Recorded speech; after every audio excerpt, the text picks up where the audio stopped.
कहते हैं जब हम किसी भूत को देखने की कोशिश करते हैं तो कहीं ना कहीं वो भी हमें देखना शुरू कर देता है। आज मैं एक ऐसी डरावनी चुनौती में उतर रहा हूँ जो मेरी जिंदगी हमेशा के लिए बदल देगी। क्या भूत सच में हमें देख सकते हैं या ये सिर्फ हमारे डर की कल्पना है? इस सवाल का जवाब खोजते हुए मैं एक ऐसे रहस्य में फंस गया जहाँ हर सांस, हर परछाई और हर ठंडी हवा मुझे घूरती नजर आई। आज की कहानी आपके रोंगटे खड़े कर देगी, क्योंकि शायद कोई आपको भी देख रहा हो। कही अनकही बातें, हिंदी हॉरर स्टोरी। रात के ठीक 2:47 बजे मेरी नींद अचानक खुल गई। खिड़की से आती ठंडी हवा ने कमरे की चुप्पी को काट दिया था। मैं उठा और देखा मेरे मोबाइल की स्क्रीन अपने आप जल उठी थी। कोई नोटिफिकेशन नहीं था, फिर भी स्क्रीन क्यों ऑन हुई? उस हल्की रोशनी में दीवार पर एक अजीब सा साया दिखाई दिया। ऐसा लगा जैसे कोई खड़ा हो और मुझे घूर रहा हो। मैंने हिम्मत जुटाई और कहा, कौन है वहाँ? कोई जवाब नहीं आया, सिर्फ कमरे में रखी घड़ी की टिक टिक गूंज रही थी।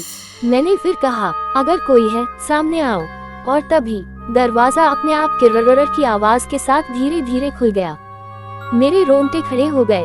हवा रुक गई थी, जैसे कमरा ही सांस रोके देख रहा हो।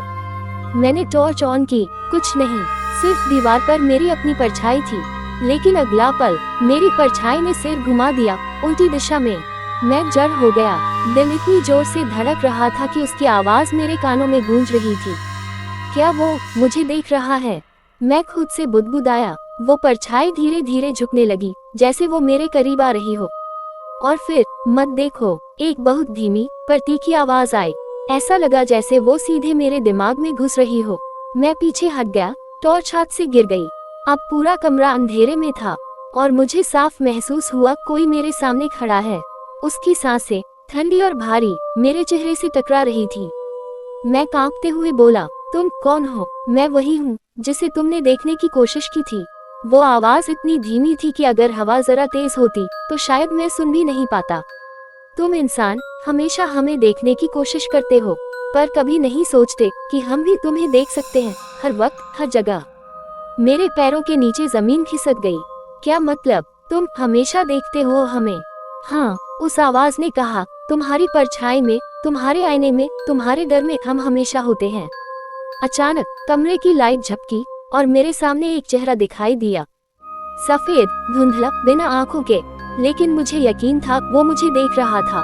मैंने भागने की कोशिश की, लेकिन दरवाजा अपने आप बंद हो गया। वो चेहरा धीरे धीरे करीब आया। तुमने सवाल किया था न, वो बोला। क्या भूत तुम्हें देख सकता है? अब देखो, जवाब तुम्हारे सामने है। वो मुस्कुराया और उसी पल सब कुछ अंधेरा हो गया। उस रात के बाद मेरी जिंदगी बदल गई थी। मैं कहीं भी जाता तो लगता कोई पीछे चल रहा है।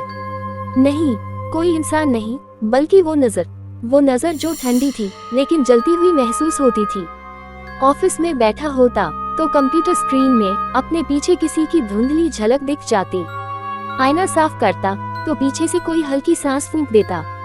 मैं झट मुड़ता, कुछ नहीं, पर उस हवा में अब भी एक अजीब दबाव बना रहता, जैसे कोई देख रहा हो बिना पलक झपकाए। मैं पागल हो रहा था क्या, या सच में कुछ था वहाँ? एक रात मैंने तय किया, अब मैं डरूंगा नहीं। मैं जानना चाहता था कि वो कौन है और क्यों मुझे देख रहा है। मैंने कैमरा लगाया अपने कमरे में, नाइट विजन ऑन करके। मैंने सब लाइटें बंद कर दी और खुद को बिस्तर पर लिटा लिया। धीरे धीरे नींद आने लगी, पर ठीक 2:47 पर वही सर्द हवा, वही एहसास जैसे कोई मेरे सिरहाने झुककर सांस ले रहा हो। तुम फिर आ गए, मैंने बुदबुदाया। तभी कैमरे की लाइट लाल चमकी, यानी मूवमेंट डिटेक्ट हुआ था। मैंने झट से मोबाइल उठाया, रिकॉर्डिंग देखी, और जो देखा, मेरी आत्मा हिल गई। वहाँ कैमरे में मेरा शरीर सो रहा था, लेकिन मेरे सिर के ऊपर एक सफेद छाया झुक रही थी। धीरे धीरे उसने मेरा चेहरा छुआ और अगले ही पल कैमरे की स्क्रीन काली हो गई। नहीं, नहीं, मैं चिल्लाया, पसीने से भीगा हुआ उठा।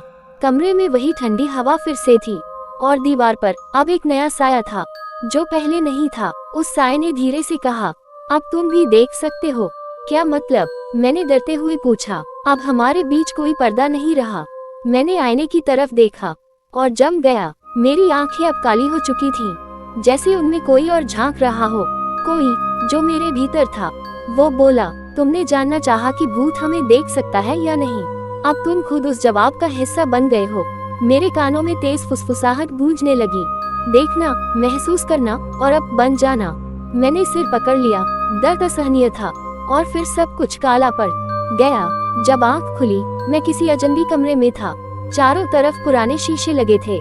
हर शीशे में मैं था, लेकिन हर प्रतिबिंब अलग था। एक मुस्कुरा रहा था, एक रो रहा था, एक गुस्से में था और एक बस मुझे घूर रहा था बिना झपकाए। मैंने घबरा कर कहा, तुम कौन हो? वो बोला, मैं वो हूँ जो हमेशा तुम्हें देखता रहा। तुम्हारे डर, तुम्हारे अकेलेपन, तुम्हारी सच्चाई का गवाह। तुम इंसान नहीं हो। नहीं, लेकिन अब तुम भी नहीं रहे। मेरी सांस रुक गई। मैंने नीचे देखा, मेरी परछाई गायब थी। कर क्या? हाँ, वो बोला, अब तुम्हें किसी भूत के देखने की चिंता नहीं करनी चाहिए, क्योंकि अब तुम भी भूत बन चुके हो। कहते हैं, कुछ वक्त ऐसा होता है जो जीवितों का नहीं रहता, बल्कि उनका होता है जो अब भी देखने की चाह रखते हैं। रात के 2:47 बजे वही वक्त है। हर रात जब सब सो जाते हैं, दुनिया थम जाती है, पर उस एक मिनट में समय का दरवाजा खुलता है, जहाँ से वो आते हैं, वो जो कभी गए नहीं। मुझे मरे हुए 3 दिन हो चुके थे, या शायद मैं बस जीवितों से अलग हो गया था। मुझे पता नहीं, क्योंकि अब मैं दीवारों से पार देख सकता था, लोगों को चलता हुआ देखता, पर कोई मुझे नहीं देख पाता। लेकिन एक इंसान था जो देख सकता था। उसका नाम विवेक था, वही नया किराएदार। वो वही कमरा किराए पर लेकर आया था जहां मैंने आखिरी सांस ली थी। पहली रात सब ठीक था, लेकिन दूसरी रात ठीक 2:47 पर उसने मेरी मौजूदगी को महसूस किया। वो उठा, मोबाइल कैमरा ऑन किया और फिर कांपती आवाज में कहा, कौन है वहाँ? अगर कोई है, सामने आओ। मैं उसे देख रहा था।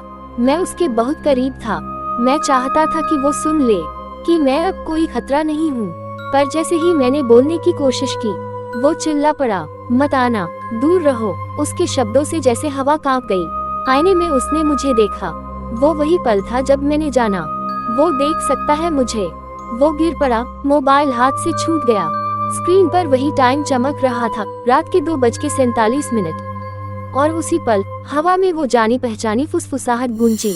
हर वो इंसान जो हमें देखना चाहता है, उसे हम भी देखने लगते हैं। अब मैं विवेक की आंखों में था। हाँ, उसकी आंखों में, जैसे किसी ने मुझे उसके भीतर बंद कर दिया हो। वो जो भी देखता, मैं भी देखता। वो जो महसूस करता, मैं भी महसूस करता। पर अब मैं सिर्फ देख सकता था, कुछ कर नहीं सकता था। उसकी जिंदगी धीरे धीरे बदलने लगी। उसे हर जगह मेरी झलक दिखने लगी, कभी आईने में, कभी मोबाइल कैमरे में, कभी बस की खिड़की में। वो